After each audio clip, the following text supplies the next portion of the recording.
daawadayaal weli waxa aynu kolba dhinac ka eegaynaa xusuus qorkii allaha u naxariistay madaxweynihii hore ee Soomaaliya Cabdilaahi Yuusuf Axmed kaasi oo kaga hadlayay taariikhda Soomaalida iyo marxaladihii uu soo taagnaa isagu. qaybtan waxaynu ku soo qaadan doonaa afgambigii military ee madaxweynihii Soomaaliya Maxamed Siyaad Barre uu talada dalka Soomaaliya ku qabsaday 21kii bishii Oktoobar ee sanadkii 1969 waqtigaasi oo Cabdilaahi Yuusuf Axmed kamid ahaa saraakiishii ciidamada Soomaaliya.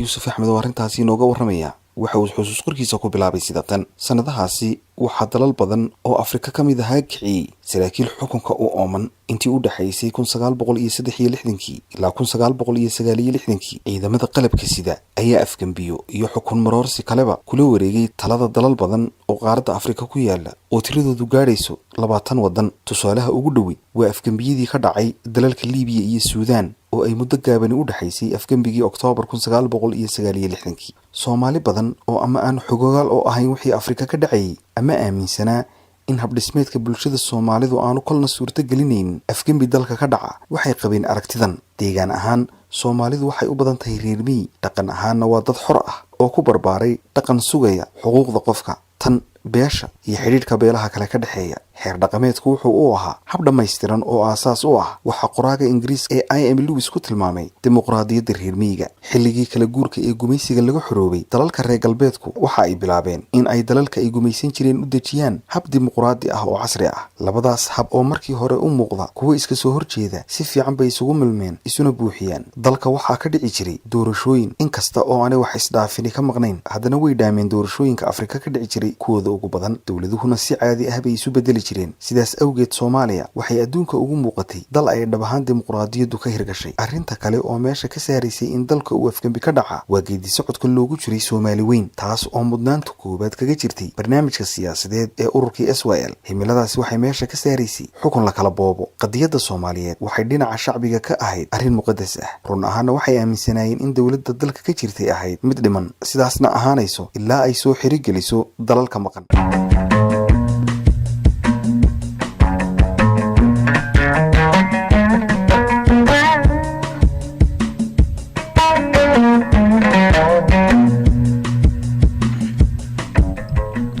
daawadayaal, Cabdilaahi Yuusuf oo arrintan inooga sii warramaya waxa uu yidhi sidaas oo kale in afgambi lagu fikro waxaa meesha ka saarayay qaab dhismeedka shacbiga Soomaaliyeed oo sida la ogyahay ka kooban dhowr beelood oo ilaa xad tira ahaan isu dheeli tiran, kuwaas oo aan beel ama laba ama saddex ka mid ahay sina u hawaysan karin inay gaar ahaan ula wareegaan xukunka dalka. haddiiba si ay dhacdo waxaa meesha ka baxaya miisaankii isu dheelitirnaanta ee beelaha. cawaaqib xumada ka dhalatana lagama yaabo in la xakameeyo haddii la eego tiirarka bulshada isku haya, kuwaas oo ay ka mid yihiin xeer dhaqameedka Soomaalida, dimuqraadiyadda dalka ka jirtay, mudnaanta uu shacbigu ku leeyahay qadiyadda Soomaali weyn. waxaa laga garan karaa sida ay u yar yihiin fursadaha lagu dabagedigi karo tiirarkaasi. sidaas awgeed waxaa la aaminsanaa in aan lagu fakari karin iskuday afgambi oo dalka sinaba uga dhaca. in aan arrintaasi lagu qaldanayn waayaha ayaa muujiyey. natiijadii ka dhalatay afgambigii Maxamed Siyaad Barre ku damcay inuu mid ugu siibo tiirarkii aasaaska u ahaa jiritaanka midnimada ummadda iyo qarannimada dalka Soomaaliyeed. maanta ayaa midhaheedii la guranayaa. habeenkii ay taariikhdu ahayd 20 Oktoobar sanadkii 1969 waxaa la dareemay dhaqdhaqaaq ciidan oo aan caadi ahayn, waxaana la isla dhex mariyey in abaabul afgambi socdo. madax badan oo warka la gaadhsiiyey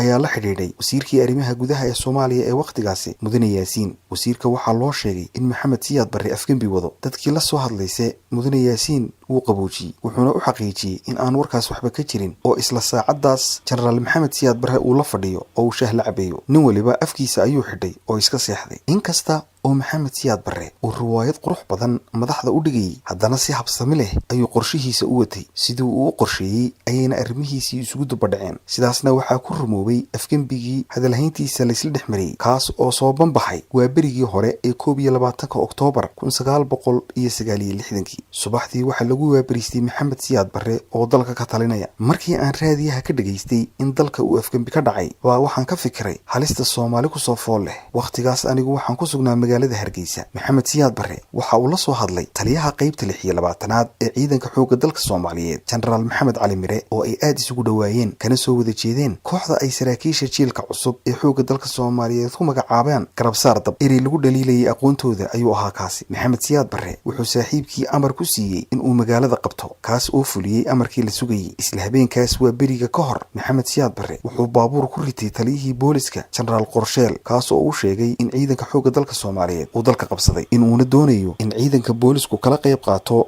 xukunka dalka rasmi ahaana loo sheego in ciidamada qalabka siday oo ka kooban ciidanka xoogga dalka Soomaaliyeed iyo booliska ay arrintaas ka midaysan yihiin. General Qorsheelna uu ka yeelay arrintaasi. Cabdilaahi Yuusuf Axmed oo qisadan la yaab kale inooga sii waramaya waxa uu yidhi Maxamed Siyaad Barre waxa uu laalay dhammaan dastuurkii dalka markaas ayuu baarlamankii kala diray wuxuuna dalka ku soo rogay xukun degdeg ah. Wuxuu durbadiiba xabsiga u taxaabay dhammaan xubnihii xukuumadda ee uu afgambiyey oo uu ra'iisul wasaare ka ahaa Maxamed Xaaji Ibrahim Cigaal. dhammaan dadkii oo dhan waa uu qabqabtay. Cigaal oo ugu horeeyana xabsiga ayuu dhigay. Maxamed Siyaad Barre waxa uu dhisay golo ciidan oo uu ku magacaabay golaha sare ee kacaanka oo magacooda loo soo gaabin jiray SRC kaas oo ka koobnaa 25 sarkaal oo uu gacantiisa ku soo xushay. 20 ka mid ah wuxuu ka soo xushay ciidanka xoogga dalka Soomaaliyeed, 5 kalena waxa uu ka soo xushay ciidanka booliska Soomaaliyeed. Isla isaga ayaa isku magacaabay gudoomiyihii golahaasi. taliyihii booliska wuxuu ku magacaabay ku xigeen. muddo gaaban wuxuu xoogga dalka Soomaaliyeed ka sifeeyay saraakiishii ugu wanaagsanayd wuxuuna ka dhigay qaar uu shaqada ka saaro iyo qaar uu u wareejiyo maamulka rayidka ah. Maxamed Siyaad Barre waxba hore uguma qorshaysnayn, sidaa aawadeedna waxa uu subaxnimadii u yeedhay xeeraaliyihii guud ee qaranka Dr. Cabdi Faarax Baashane iyo agaasimihii guud ee wasaaradda arrimaha dibadda Soomaaliya Dr. Axmed Shire Lawaaxe wuxuuna ka codsaday in ay tala ka siiyaan wixii uu dadka u sheegi lahaa. raadiyayaasha dalka waxaa laga sheegay oo keli ah in dalka uu kacaan ka dhacay kaas oo ay hogaaminayaan ciidamada qalabka sida. waxaa kale oo laga sii daynayay heeso wadani ah. maalintaas wax kale lagama ogeyn xukunka cusub ee dalka ka dhashay. labadaas khabiir waxay isla maalintiiba u diyaariyeen bayaankii uu doonayay kaas oo ay ku magacaabeen warqadda koowaad ee kacaanka. warqaddu waxa ay ahayd barnaamij muddo gaaban soconaya oo diiradda lagu saareeyay SRC waxa ay doonayso in ay qabato. waxaa ku xusan 2 arrimood oo muhiim ah aanse meesha ku faahfaahsanayn kuwaas oo kala ahaa waqtiga golaha sare ee SRC xukunka haynayo iyo waxa ay ka qabanayaan dalalkii maqnaa. midda hore warqaddu waxa ay ka leedahay in muddo munaasib ah doorasho la qaban doono taas oo loo fasiran karo in ay doonayaan inay xukunka weligood haystaan. qodobka la xidhiidhay qaybaha Soomaaliyeed ee weli ku jiray gacanta gumaysiga waxaa laga dhadhansan karayay in Soomaaliya ka hadhay heshiisyadii cigaal la galay dowladaha Kenya iyo Itoobiya oo ay warqadda ku caddahay in dalalka maqan lagu raadiyo si nabad ah. warqaddu waxay sheegaysaa oo kale in kacaanku ku socon doono siyaasad dhexdhexaad ah iyo qodobo kale. Cabdilaahi Yuusuf waxa uu yidhi anigu qof ahaan wax warwar ah isma aanan gelin oo way ii caddayd in aniga iyo Maxamed Siyaad Barre aanan wada shaqayn karin. isaga oo tan iyo 1956 colaad istaba joog ah ii qabay. muddo bil ah kadib ayuu igu amray inaan Muqdisho soo galo. markii aan u tagayna wuxuu ii sheegay in la igu magacaabay qunsulka Soomaaliya ee Suudaan. xilkaas waan diiday waxaanan u arkay xaqiraad iyo masaafuris. in xilkaas la ii magacaabayo waxa hore iigu sheegay General Caynaanshe oo aan saaxiib ahayn, isaga oo iigu daray in xilkan yahay kumeel gaadh oo danta laga leeyahay ay tahay in dibadda lagugu hayo inta Maxamed Siyaad Barre laguhiisa ku istaagayo. markaas kadibna waa lagu soo gelinayaa oo xabsiga ayaa lagu dhigayaa ee taladu adiga ayay ku taala. ma garan mana weydiin wuxuu iigu sheegay arrintaasi. waxaan si u malaynayaa in uu ula jeeday in aan yeelo beddelkaas oo dabadeedna aan fakado. anigu waan diiday jagadii la ii magacaabay. arrintaasi waxay ka xanaajisay golaha sare oo dhan. dabadeed Maxamed Siyaad Barre waxa uu amar degdega ku bixiyay in xabsiga la ii taxaabo. Maxamed Siyaad Barre waxa uu dowladnimada ka qabay afkaar la yaab leh taas oo muujinaysa in aanu weligii isku dayin in uu bal xogaa ku ogaado siyaasadda iyo xiriirka dunida. Maxamed Siyaad Barre waxa uu aaminsanaa in aanay dowlad yar jiri karin haddii aanay ku tiirsanayn dowlad weyn. sidaas awgeed waxa uu muddo gaaban gudaheed isku dhiibay midowgii Sofiyeeti taas oo gacmo furan ku soo dhaweysay isaga iyada oo u baahnayd inay ka samaysato badweynta Hindiya saldhigyo ciidan. Maxamed Siyaad Barre waxa uu midowga Sofiyeeti u sheegay in uu yahay nin hanti wadaag ah oo doonaya inuu dalka ka hirgeliyo hanaanka siyaasadeed ee hanti wadaaga. sidaas awgeedna uga baahan yahay taageero dhinac walba ah. dowladdii midowga Sofiyeeti waxa ay bilowday in ay u fidiso Soomaaliya kaalmo dhaqaale, ciidan iyo mid farsamaba. intaas waxa u dheeraa talooyinka siyaasadeed ee ay siinayeen Maxamed Siyaad Barre. waxa ay ku qanciyeen in aanay dowladii hanti wadaag noqon karin haddii aanay dhaqaalaha dalka gacanta ku hayn. sidaas oo kale waxay u sheegeen in aan hanti wadaag la dhisi karin haddii aan shacbiga gacanta lagu hayn oo laga ilaalin in aan siyaasado kale lagu jahawareerin. waxa kale oo ay u sheegeen in loo baahan yahay jiritaanka hay'ado sirdoon oo awood badan iyo kuwo cadaadis oo daafaca xukuumadda hanti wadaaga ah. Maxamed Siyaad Barre waxa uu isaga oo ku socda talooyinkaasi muddo gaaban ku qarameeyey dhaqaalihii dalka sida bangiyada, shirkadaha waaweyn, ganacsiga dibadda iyo wixii lamid a. qaramaynta dhaqaalaha waxaa looga dan lahaa in ay dowladdu wax walba maamusho oo iyadu ka taliso qoondaynta dhaqaalaha. tallaabadaasi waxay soo afjartay habkii dhaqaalaha xorta ahaa ee hore dalka uga jiray. dadkii badnaa oo dhaqaalaha ku lug lahaa waxay ku soo baxeen shaqo la'aan, waxaana khasab ku noqotay in ay dowladda hoose tagaan ama dibadda u qaxaan. sidaas oo kale waxa uu furay xafiis loo yaqaanay xafiiska siyaasadda, kaasi oo u xil saarnaa inuu dhiso ururada bulshada sida kan shaqaalaha, dhalinyarada, haweenka, iskaashatooyinka iyo wixii lamid a. tallaabadani waxay taliska Maxamed Siyaad Barre u fududaysay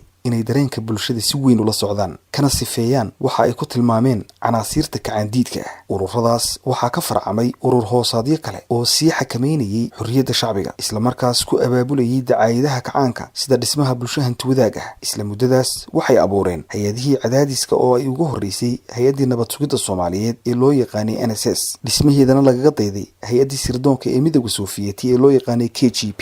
hay-adda NSS waxaa loo dejiyey sharci gaar u ah oo awood u siinaya inay dalka ka samayn karto wax allaale wixii ay doonto. waxay awood u lahayd inay qaban karto qofkii ay doonayaan inay soo qabtaan, heer kasta darajadiisu ha ahaatee. waxay awood u lahayeen inay xidhaan, jirdil ku sameeyaan, ama ay ka qaadaan sharciyada dalkumarka waa baasaboorka, shaqada ay ka saaraan, dugsiyada xidhaan, isku socodka ay joojiyaan iyo wixii lamid a. waxaas oo dhan iyada oo aan cid aan Maxamed Siyaad Barre ayna farageli karin. NSS-ta wuxuu madax uga dhigay Axmed Saleebaan Cabdalla oo inantiisa qabay, golaha sare ee kacaankana xubin ka ahaa. hay-adaha kale ee cadaadiska shacbiga loo dhistay waxaa ka mid ahaa hay-addii loo yaqaanay Maxkamadda Badbaadada Qaranka, taas oo u xil saarnayd dembiyada ciqaabta iyo dacwad kasta oo ay dowladdu dhinac ka tahay. maxkamaddaasi waxa ay xukunto racfaan lagama qaadan karayn. maxkamadihii caadiga ahaa waxaa loo reebay oo keli ah dembiyada yaryar ee rayidka. maxkamadda badbaadada waxaa guddoomiye looga dhigay Maxamuud Geelle Yuusuf oo xubin ka ahaa golaha sare ee kacaanka. Siyaad Barre wuxuu mahadiyey taladii uu ruushku siiyey oo uu muddo gaaban ku helay hab habaysan oo u fududeeyey sidii uu dalka gacanta ugu dhigi lahaa, dadkana cabsi joogto ah ugu hayn lahaa, dhaqaalaha dalka iyo mucaawimada dibadda ka soo gashana uu u maamuli lahaa. markii uu mahadiyey hanaankii siyaasadeed ee hanti wadaagga ee u suurtageliyey in hadalka Maxamed Siyaad Barre ka baxa ama wareegto uu soo saaro ay isku si dalka uga hirgalaan, ayuu damaashaadkii loo dhigay sanad guradii ugu horreysay ee taliskiisa soo saaray waxa uu ku magacaabay warqadii labaad ee kacaanka, taas oo uu ku sharciyeeyey in mabda'a kacaanku yahay hanti wadaag cilmi ku dhisan. markii la bilaabay in wax la iska weydiiyo hanti wadaagga cilmiga ku dhisan, Maxamed Siyaad Barre wuxuu ku macnayn jiray in ay ka duwan tahay tan ruushka lagaga dhaqmo, oo hanti wadaagga aanu qaadanay uu yahay wada shaqayn iyo wax wada qabsi xalaal ah. fasiraadaas ayaa keentay in qof waliba sidii uu rabo u fasirto, iyada oo mar walba laga shidaal qaadanayo hadalka hogaamiyaha. qofkii ka leexdana ay ciqaab adagi meel u taalo. run ahaan habka digtaatoriga ah ee Maxamed Siyaad Barre qaatay wuxuu aad iyo aad ugu habboonaa dabeecadiisa, sida dadka yaqiin oo dhammi garan karaan. Maxamed Siyaad Barre wuxuu ahaa nin meel walba bilow uga jeedo oo shaki yar oo gala ama aragtitiisa ka duwan oo uu maqlo ula ekaato shiddo kusoo fool leh oo loo baahan yahay in laga hortago. Maxamed Siyaad Barre waxa uu ahaa nin aan saaxiibtinimadiisa la isku hadlayn karin. waa la ogyahay halka uu dhigay Generaal Qorsheel oo bilowgii afgembiga taageeray. si uu uga takhaluso wuxuu ku eedeeyey inuu afgembi abaabulay, dabadeedna uu xabsiga u taxaabay. waa la ogyahay halka uu dhigay Generaal Salaad Gabayre oo markii ay safgaran waayeen isaga, Generaal Caynaanshe, Cabdulqaadir Dheel Cabdulle Islaan oo mar hore ciidamada laga saaray, sida uu meel fagaare ah dhammaantood ugu toogtay. muddadii uu dalka ku amar ku taagleynayay Maxamed Siyaad Barre hadba darajo cusub buu isku caleema saari jiray. darajadaas oo la saanqaadaysay hadba dhinaca ay u janjeedho siyaasadda quwadda uu dalka hoos geynayay. markii uu ruushka xidhiidhka wanaagsan la lahaa wuxuu isu caleema saaray xogayaha guud ee xisbiga hanti wadaagga kacaanka Soomaaliyeed. muddo kooban kadibna wuxuu isku caleema saaray madaxweynaha Soomaaliya. daawadayaal, waxaa intaasi inoogu dhammaaday xusuus qorka Cabdilaahi Yuusuf uu kaga warramayay inqilaabkii Maxamed Siyaad Barre ku qabsaday talada dalka 21kii bishii Oktoobar sanadkii 1969.